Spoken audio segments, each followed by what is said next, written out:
You know your department's got money to burn when you start making barbecue movies. Based on a recipe by Stephen King. New England barbecue and Gilbert and Sullivan? This checks all my boxes.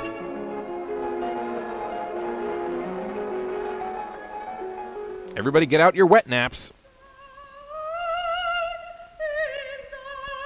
This is one fancy-ass barbecue.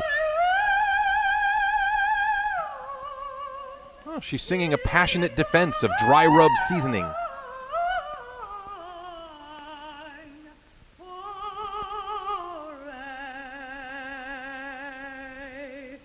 My next piece will be an aria from Verdi's Un Giorno di Barbecue. Who talks? Hello. I'm Sally Knapp. Hi, Sally. And I do the leading soprano roles with the American Savoyards. You've probably never heard of them. We spend our summers in the state of Maine, here at the Gilbert and Sullivan Festival Theater in Monmouth. Next to Hooters.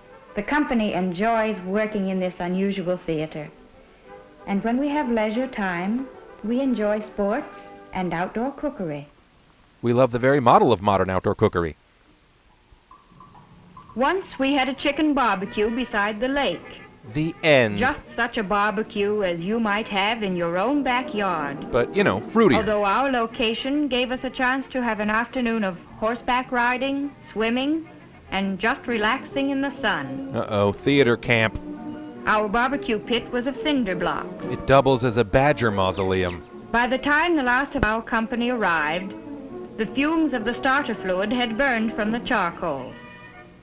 That takes several minutes. Then the sports camp across the lake stole all our soda. Our cook was a specialist who was to show us exactly how state of Maine broilers should be barbecued. As fulfillment of his community service sentence. His technique is disturbingly practiced. Many of the things he said and what he showed us about cutting also applied to frying and broiling in the kitchen. He also explained in curious detail what each chicken had done to deserve this particular fate.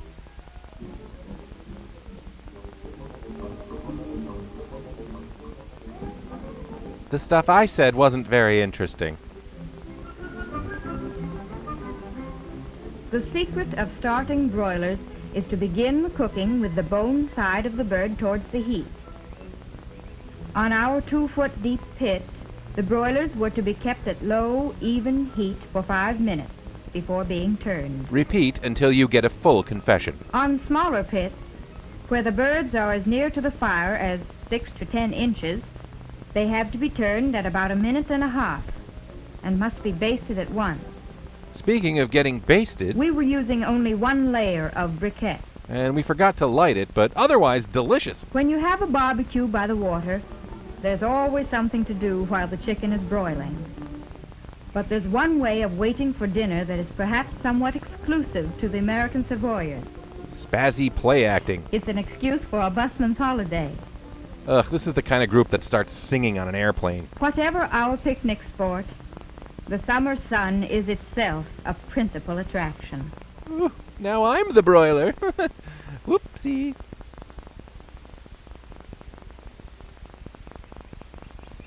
Anyway, that's how prison marriage works. Now it's time to turn the broilers. And they have to be basted with barbecue sauce to help retain the natural juices of the meat. Chicken juice. In some parts of the country, when anyone speaks of barbecue sauce, they mean a highly seasoned hot sauce. Sure. In Maine, the preference is for a bland sauce. Of course it is. A basting sauce which seals in moisture and brings out the flavor of the broilers. The same is true of the actors, if you know what I mean. Our recipe called for 2 parts of vinegar, 2 parts of water, with 1 part of oil or butter, and salt to taste. Okay, that's enough. Some of our company come from states which use hot sauce. For them, we use the same basic ingredients, a little Worcestershire sauce, and put in a few dashes of chili and a few garlic flakes. Go back to Connecticut, spice lovers. Whatever the sauce, Basting with the basic ingredients helps to seal in the broiler's moisture. Though here in Maine we prefer it dry.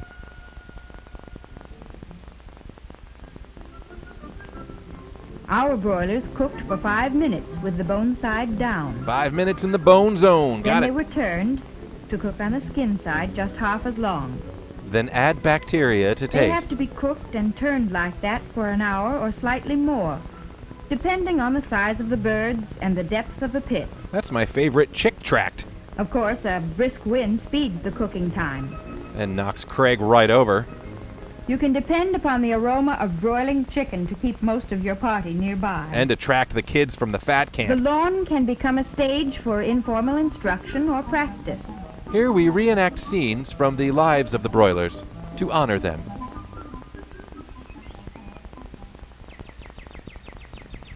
But even broiling chicken won't dissuade your hobbyists from brief excursions. We spotted a leprechaun in this bush. This is the most fun anyone's ever had in Maine. Under normal conditions, it takes from 1 hour to 1 hour and 15 minutes to broil chicken halves, which weigh from 1 pound to 1.5 pounds. Just enough time to run Act 1 of the If Mikado. the air is humid, or if the ground is wet, it will take 10 or 15 minutes longer. The cook is making a simple check. When the leg bone twists readily from the thigh meat, we can eat. Pour some soda water and grab a bowl of plain rice. Then things get weird when Cook shows us how to bury the broilers in a shallow grave.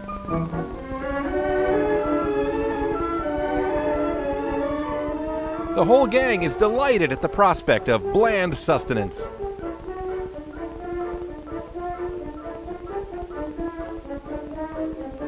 God shows up looking for a burnt offering.